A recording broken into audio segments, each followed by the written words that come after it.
তো এখানে আসলে এটা যদিও সরকারি একটা প্রোগ্রাম, আমরা খুবই সীমিত কিছু নির্দেশনার মধ্য দিয়ে আমাদেরকে কাজ করতে হয় এবং বাজেট বরাদ্দ বিষয়গুলো আজকে এখানে খোলাখুলি আলোচনা হয়েছে।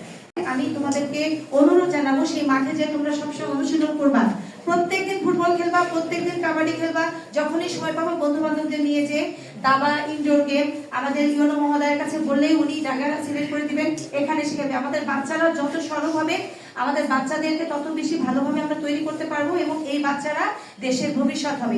হাতে নেবেন এই তালিকা নিয়ে আপনারা স্টেডিয়ামে জমা দিবেন, আমাদের কুড়িগ্রাম স্টেডিয়ামে ওখানে জমা দিতে হবে। ওইখানে জমা দিলে পর 3 তারিখে আপনারা সুযোগ দেওয়া হবে। এবং আমি একটা জিনিস তোমাদেরকে জানাতে চাই যে যারা ভালো করবে, মানে যারা মানে 3 তারিখে হবে হচ্ছে ফুটবলের যৌথ খেলাগুলো হবে যে 3 তারিখে ফুটবল হবে, কাবাডি হবে, ক্রিকেট হবে। আর 10 তারিখে হচ্ছে হলো দাবা হবে,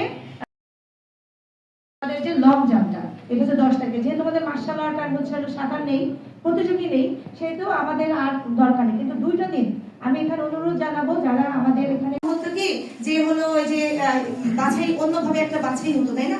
এখন কিন্তু তোমাদেরকে